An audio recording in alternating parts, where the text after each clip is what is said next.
देखिए, पिछले लोकसभा चुनाव में सिसवन ओवर ब्रिज को लेकर के जो सिसवन ढाला है 91 उसका संख्या है, उसको लेकर के चुनाव में एक इशू बनाने की कोशिश की गई थी। हमसे भी पूछा जा रहा था कि आप बतावें कि आप सिसवन ढाला बनवाएंगे कि नहीं बनवाएंगे, और खास करके पत्रकार कैसर साहब की तरफ से ज़्यादा सवाल उठता है।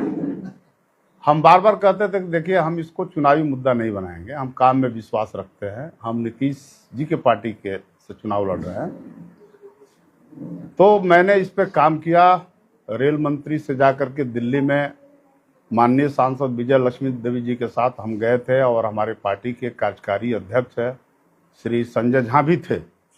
हम लोगों ने माननीय रेल मंत्री से मिला और मिल करके हमने कहा कि भाई सिसवन जो ढाला है उस पर महीने में कम से कम 2-4 लोग जो बीमार लोग होते हैं उनकी मौत हो जाती है ढाला बंद होने के चलते। इसलिए इस ढाले का निष्पादन जल्द किया जाए और जल्द से जल्द इसकी स्वीकृति रेलवे बोर्ड दे और वहाँ काम शुरू हो।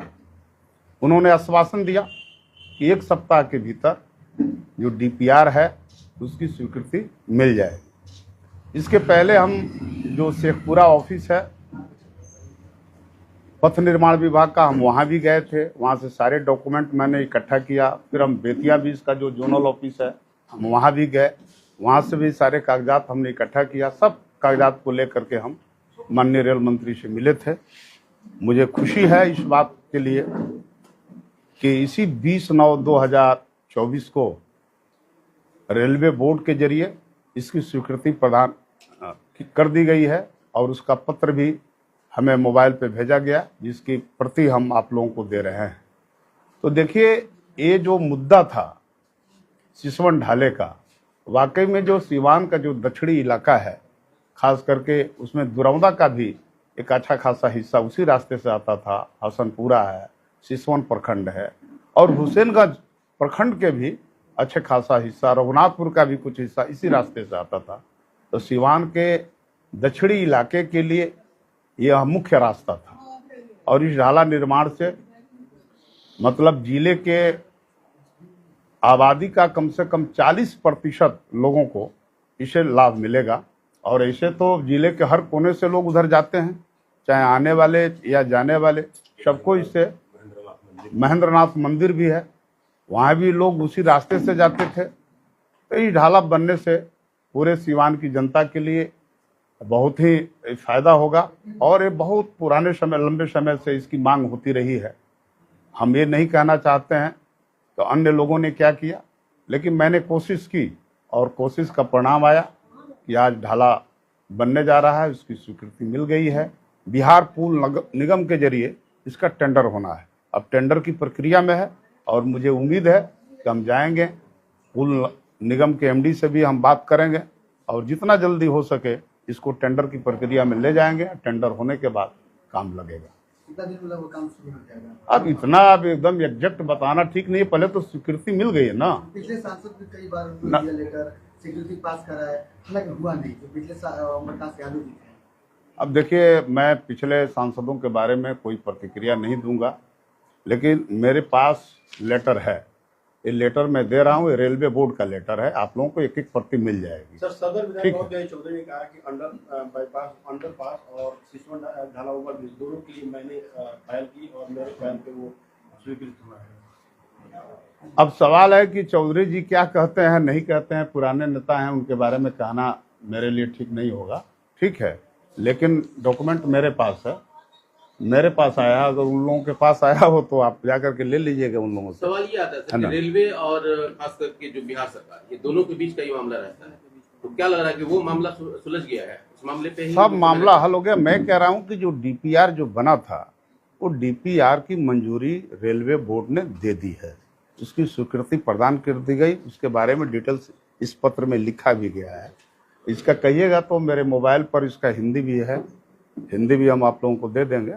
ये सब कुछ हो गया है, और इसको बिहार पुल निगम को बनवाना है। इसमें जो लागत राशि है 92 करोड़ 16 लाख है, जिसका आधा हिस्सा बिहार सरकार देगी और आधा केंद्र सरकार देगी। ये भी तय हो गया है। इसमें पॉलिसी का नीतिगत निर्णय यही है कि आधा बिहार सरकार को देना है और आधा केंद्र सरकार को देना अंडरग्राउंड है। बनेगा ये? नहीं, ओवर ब्रिज बनेगा। अब इसी की तरह सर कई समस्याएं सीवान में आ रही है। अभी कचहरी ढाला पर भी लगभग देखा जाए तो उसी तरह से जाम लग रहा है और एक नया मुद्दा अब सामने आ रहा है, उस पर आपका नजर है कि नहीं सर? देखिए, पहली बात तो पहले इसको हो जाने दीजिए आप लोग, पहले एक एक काम करते चलिए ना। समस्याएं तो बहुत है, पहले मुख्य बीमारी का इलाज हो जाए, उसके बाद जो अन्य बीमारियां होगी उसको भी देखा जाएगा। सर सिवान शहर में देखा जाए तो कचरों का लगातार अंबार लग रहा है, नगर परिषद इसमें फेल नजर आ रहा है, लोग गंदगी में जी रहे हैं। इस पे क्या कुछ एक्शन लिया जाएगा, क्या कुछ? अभी इस पर हम बात नहीं करेंगे, मुख्य इशू हमारे यही, इस पर बात करेंगे अगले इशू पर अगले बार।